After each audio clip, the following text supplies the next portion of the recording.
Best ever listeners, how you doing? Welcome to the best real estate investing advice ever show. I'm Joe Fairless. This is the world's longest running daily real estate investing podcast where we only talk about the best advice ever. We don't get into any of that fluffy stuff. With us today, Dave Friedman. How you doing, Dave? Awesome. Thanks for having me. Well, I'm glad to hear that. And it is my pleasure. A little bit about Dave. He founded Boston Logic, now called Propertybase, in 2004, grew it to the largest software provider to real estate brokers, and sold it in 3 years ago, 2016. Recently co-founded Knox Financial, which offers a frictionless way to turn a home into an investment property. They raised $1.4 million, launched a pilot in Boston, and began accepting units onto the platform, based in Boston, Massachusetts. This is going to be a fun conversation. So with that being said, Dave, you want to give the best ever listeners a little bit more about your background and your current focus? Sure. Happy to do it. I've been in the real estate tech world pretty much my entire career. As you noted, I founded a company called Boston Logic. We make software for real estate brokerages and the agents that work there. The people who help you buy, sell, and rent a home. They are the users of the software. It's actually pretty likely that most of your listeners have interacted with our software and they didn't know they were doing so because it's white labeled software. Okay. So I built that company over about a 12-year span and sold it to a $50 billion private equity firm who said, hey, this is a great company, but you guys need more stuff. So we're going to start buying other companies. I still sit on the board of that company. It's a lot of fun. And now that company owns half a dozen software products and has clients in 60 countries and offices all over the world. So that's a fun ride. After that, I took a little time off, had a son. And congratulations. Thank you, sir. We have another one on the way. Congratulations. Thank you. Last year, along with a friend and former colleague, Spencer Taylor, I launched Knox Financial, which is my current day job, you might say. And at Knox, we make it incredibly easy to turn a home you own into an income property. And if you already own an income property, we make owning that property as simple as owning a share of Apple or Microsoft. So you put your home in the program, you step away, we take care of everything else. We send you a check and a statement every quarter. We send you a 1099 for your taxes at the end of the year. And other than that, you should have to do almost nothing. Really? Okay. So I got a house that I live in. I want to move to another house, but I hear about this. So I'm like, oh, you know what? I'm not going to sell my current house. I'm just going to sign up for Knox Financial. You said just now that I put my home in your program and then I step away, you make magic happen, and then I get money every month, whatever it is. Every quarter, yeah. Every quarter, every month. And then I get some tax document at the end of the year. Is that accurate? That's pretty accurate. So let's get into a little bit more of how that happens. So you're living there today. It's time to move. Yep. And you say, you know what, this home, it's been going up in value the entire time I'm here. This neighborhood is highly desirable and that's never going to change. Why would I sell this fantastic investment? It's a common thought. Millions and millions of people have this thought every year. Mm-hmm. And we say, you're right. Don't sell it. You sign up with us. First thing you might need to do a refinancing of the home in order to afford your next home, to have a down payment. Well, we have a financing arm. Next thing, you're going to need a different insurance policy because a homeowner's policy is different than the policy you need for a renter. Well, we're an insurance brokerage as well.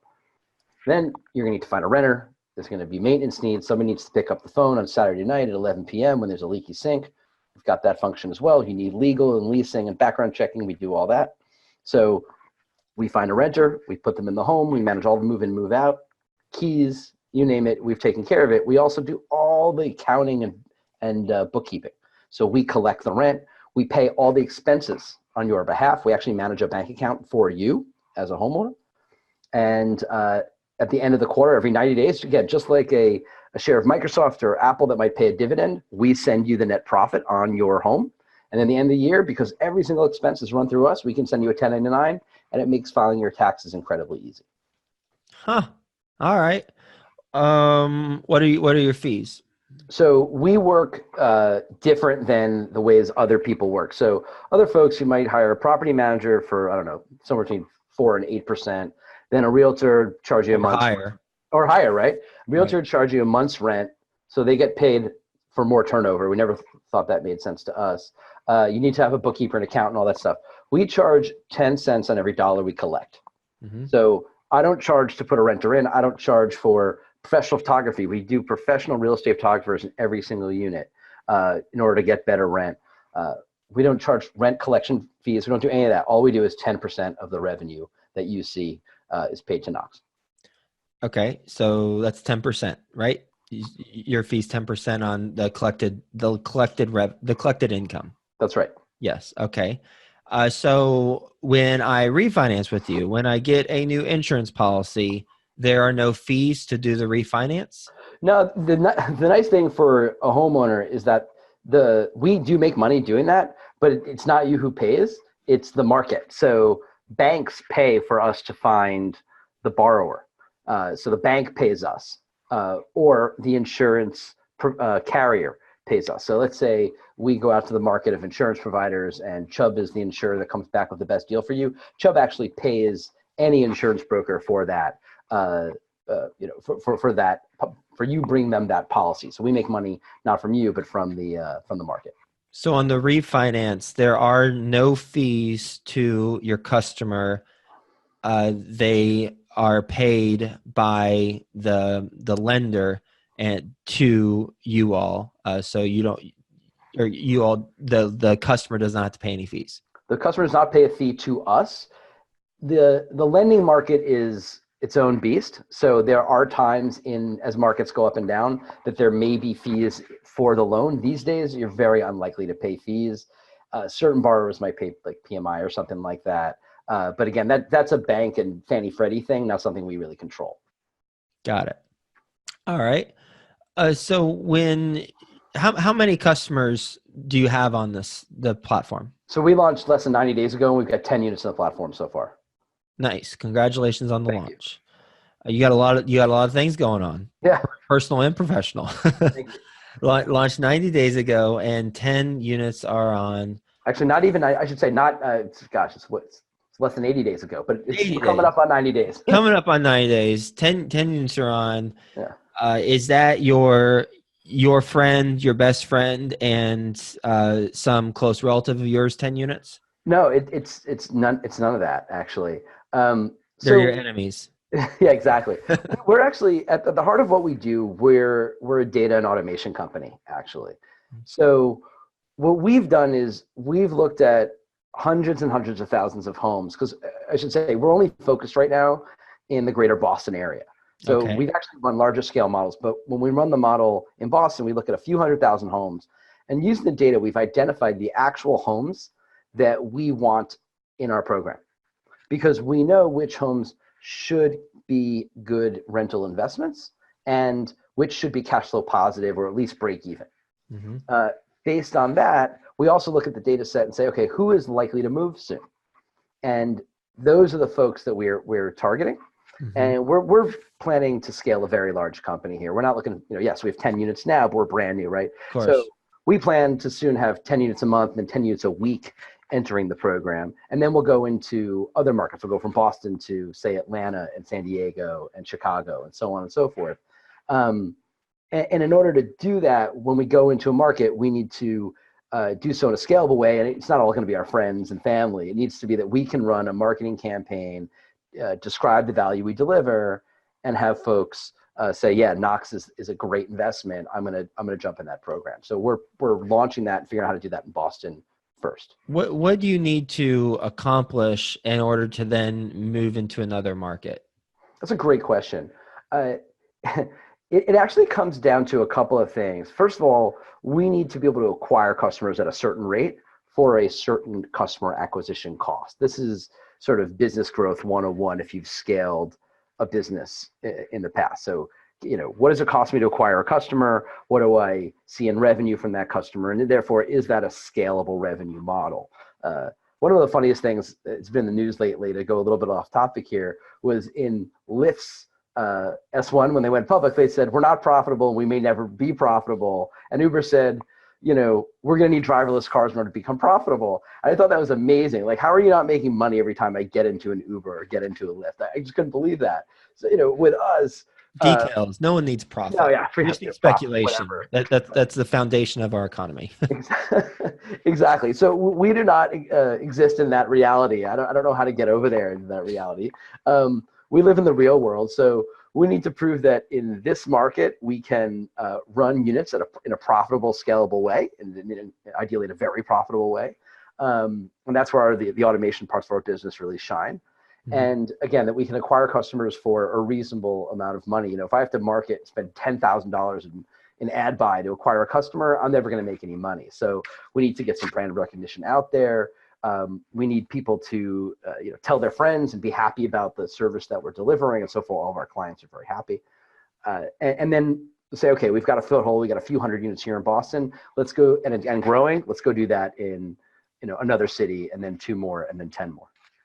So help us understand a little bit about how you're making money with that 10%. Yep. I imagine it's because of the infrastructure you set up, one and done, and maintain and enhance while you go. But the bulk of the work's up front with your software, and then you rock and roll. But please, will you elaborate? Sure. So for starters, we have made certain things that are best practice standard in our product. For example, every single lease we sign includes a direct debit form for the tenant. So we automatically collect rent. We will not be chasing rent checks. That automatically deposits that rent into an account, again, separate for every unit. We don't commingle funds. And then we automatically pay all the expenses on the unit. So we've created this automated financial management system so that the money flow is taken care of. We also have, these accounts are also where maintenance costs come out of. So we have not built a construction company or a maintenance company. We have a licensed deal, right? So that's the wrong term. We have a contract with large maintenance providers at a rate that's far below what a homeowner could get on their own. So we don't include the maintenance costs in that 10%.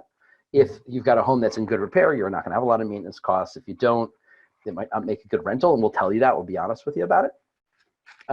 But in that 10%, we're doing the financial management, not the actual work of nuts and bolts and hammers and screws on the home. In addition, we are all about keeping tenants happy. So the thing that anybody who's been a landlord knows that turnover will kill you, because A, you'll have the cost of turnover, and B, you have the risk of vacancy. And that is something we work very hard to eliminate. So we are treating tenants in a very different way. I'll give you an example. When you move into a Knox property, we send you a toolkit. It's a gift. It's got our logo on it. But we say to you, hey, someday you probably want to be a homeowner. If you call us and say the garbage disposal is broken, we say, hey, there's this number 3 Allen wrench. Go on your sink and just wiggle this Allen. Put the Allen wrench in there and wiggle it. It'll be fixed. Tenants love that. So we're treating tenants in a different way, and hopefully they'll stick around longer. Oh, all right. I thought you were going a different direction. You're actually saying, here's a wrench, go fix it yourself in a nicer way. But that's what else is in the toolkit? Oh, geez. It's like a 50-piece toolkit. Name 3 or 4 others, please. Oh, there's a screwdriver and so they're actually tools. Yeah. It's a toolkit. Okay. So we're not telling the tenants you have to do your own maintenance. Like if they say, no, I don't want to touch that thing, we'll send somebody. You're strongly implying it. To some extent, but that's one of many ways we're treating tenants differently. We're also, for example, we require renter's insurance on every single unit, on every single tenant. And we can offer that. We don't make much money on renter's insurance. It's like $15 a month, right? And that's most of that money goes to the insurer. But we're treating tenants differently, and we're actually treating homeowners differently. And when they jump in the program, they go, "Oh, you guys are doing all of that, like professional photography and all these other things that we do." That, yeah, there's probably some property managers on the phone going, "Oh, we do professional photography," but they're the really rare ones. Yeah. So we're really sort of packaging an awful lot of best in practice, and then we're doing the bookkeeping and the accounting, and then we're making sure they have the right, they're paying less in insurance and less on maintenance. You add it all up, and it's a win-win. Yeah, it's a whole lot of stuff that you're doing, as any landlord knows. I imagine there has to be a certain price point of rent that you look for, in order to have the home participate in your program for it to make sense for you? So what is that price point, if there is one? It's a great question. We have not figured that out yet. And for that matter, we don't know if or when we might come into such a situation. The fact is we launched in a top 5 market. Yeah. Right. So I'd say the lowest value of any home we've brought into our program is over $400,000. And the average homes in America is worth like $230,000. So we're like almost double the average American home just by being where we are. There will come a day when we will launch in, some great cities that just have a lower average home value. Like we'll go into Houston someday, right? 4th largest or 3rd largest MSA in the country, but the average home value is like a third of the Boston area, and we'll figure out how to operate there. And so I'm just curious, why are you talking about home values when you're compensated on the collected income? So in my mind, I would be thinking about the income, the rental income. So like out of the 10 homes, hey, the lowest amount of rental income we're getting is $3,000. So we're still getting that spread of $300. That's a good point. They're obviously, or maybe not. I shouldn't use the word obviously. Home value and rent are proportional. So they're not necessarily linearly related, but they, if you take a look at the ratio, and again, we built a lot of large data models. So let me try to paint this picture for you. Please. Take a look at the ratio of home value to 12-month rental income opportunity of a home or of an entire market, right? So let's say you take all the 2-bedroom homes in Houston and you compare them to the 2-bedroom homes in Boston. You take the average value of a home in Boston, the average value of a home in Houston, you take the average rental projected for that 2-bedroom in Houston and Boston, okay? And you get a percentage. So that percentage rate in Boston is about 6%. That percentage rate in Houston is about 12%. So your rental potential to value ratio is actually much better in Houston, which is really interesting. That said, there's like what insurance costs in Texas is very different. Like insurance is more expensive. So you can develop these models to be pretty darn intelligent, understanding where you're going to be break even or cash flow positive and what kind of profitability you can see on the units. But it is all somewhat indexed to value. What is, as an entrepreneur, this is number 2 for you, right? Number 2. All right. Well, 3 really, but 3. Yeah. What was the other one? I started a small real estate investment partnership a long time ago, which we bought some assets and then we liquidated them. But that was mostly like, you buy it, you let it sit, and then you liquidate. But that was a long time ago. How long ago?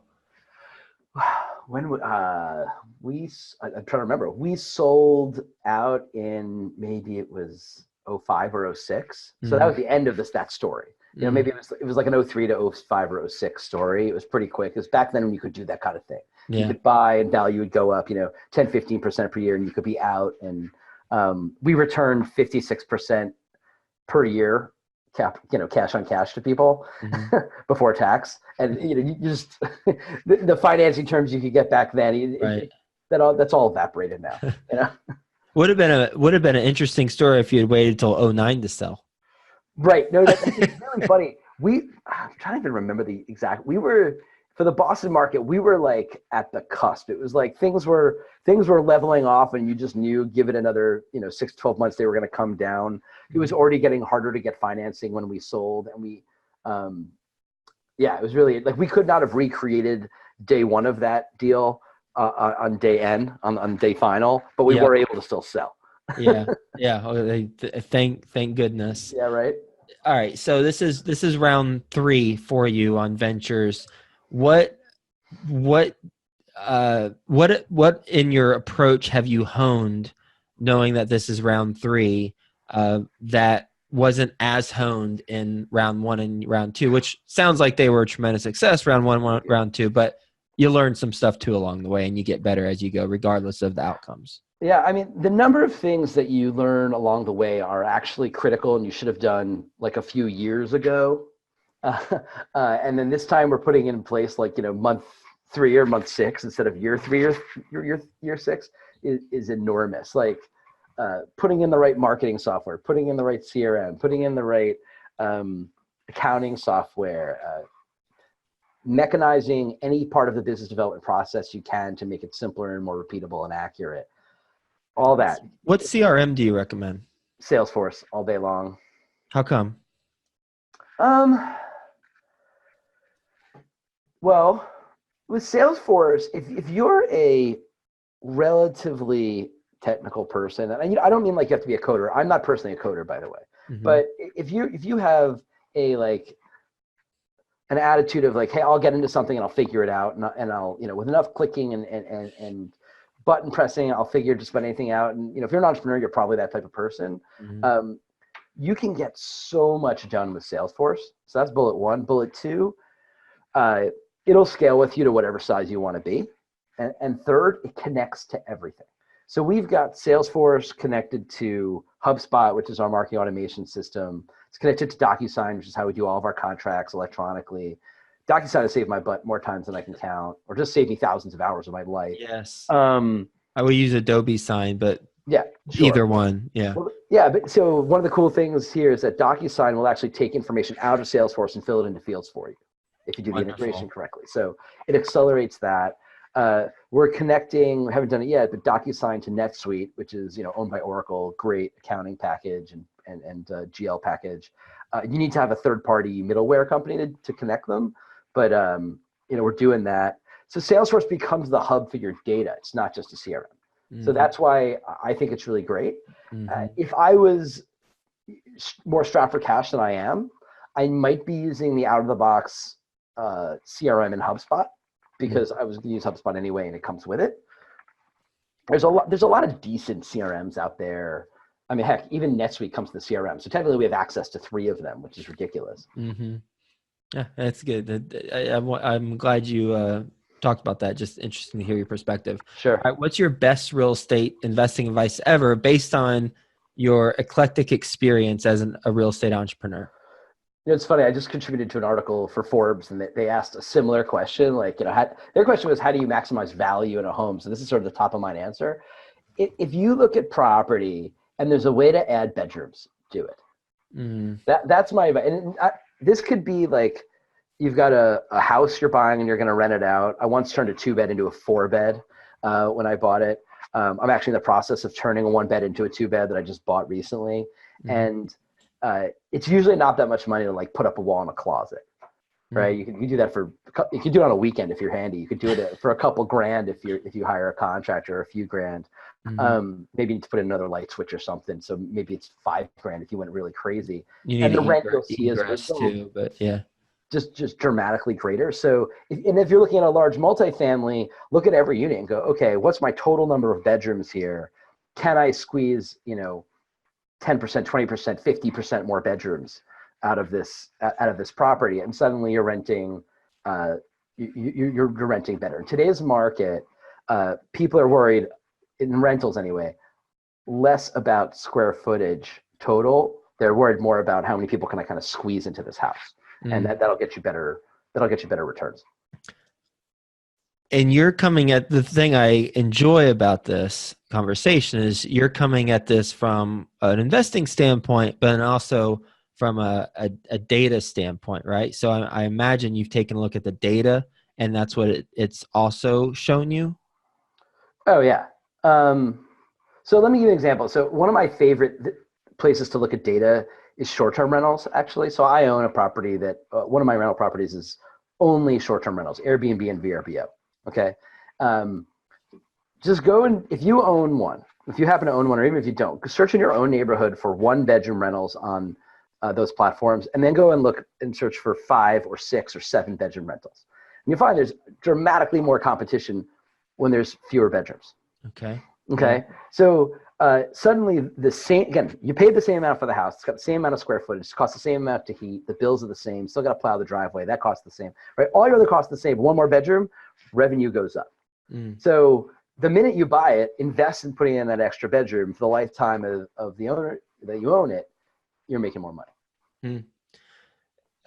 That's something to think about for every landlord. Thank you for that tip. And again, I really like it because it's coming from your analysis of data, in addition to your firsthand experience. All right, we're going to do a lightning round. You ready for the best ever lightning round? Let's do it. All right. First, quick word from our best ever partners. Okay. Best ever book you've recently read. Best ever book I've recently read. Oh, I recently, I recently read an amazing book called, oh God, I'm forgetting the name of the book. I can't believe I'm doing this. Maybe you'll edit this out later so I don't look like an idiot. We can. Thank you. Oh, I recently read Hillbilly Elegy, which is... How'd you forget that name? I don't know. I don't know. And what's amazing about that book to me is it's an economic look at what happened to the Midwest. I don't even know if Midwest is right. Sort of like the Tennessee Valley and the Ozarks, that whole area, basically in the last century, and what it's meant for the economic outcomes for several generations of people, and how they migrated for work, and how populations have shifted, what that's meant for housing. I mean, there's a bunch of real estate in that, and what it meant for the author, because it's a memoir. So awesome book. It's not a lot about real estate investing, honestly, but it is an amazing book. I think the best book on technology that I've read in the last 5 years is The Innovators by Walter Isaacson. It's a 200-year history of the computer and electronics industry starting in 1800. Oh. And Isaacson's the guy who wrote the Jobs biography, the Einstein biography, the Franklin biography, and they're amazing. What's the best ever way you like to give back to the community? You know, I was the president of my neighborhood association for a while, and I found that incredibly rewarding because it wasn't just like the community at large. It was literally my neighbors within a few blocks radius. And it was great to be volunteering and helping out, but it was also great to build those relationships. How can the best ever listeners learn more about what you got going on? Check us out at knoxfinancial.com. That's KNOX financial.com. And we will include that in the show notes. Dave, enjoyed our conversation, learning about Knox Financial, learning about your business model, how you arrived at that thought process, what the value exchange is, talking a little bit about the services within it, and then talking about also taking a step back, mindset, as well as the ventures that you had prior to this and how that's led to some certain enhancements and how you approach your next venture. So thanks for being on the show. Hope you have a best ever day. We'll talk to you again soon. Thanks. I really enjoyed it. Thank you for watching. Hit the subscribe button below and you will get access to the rest of Joe's videos on real estate investing and apartment syndication.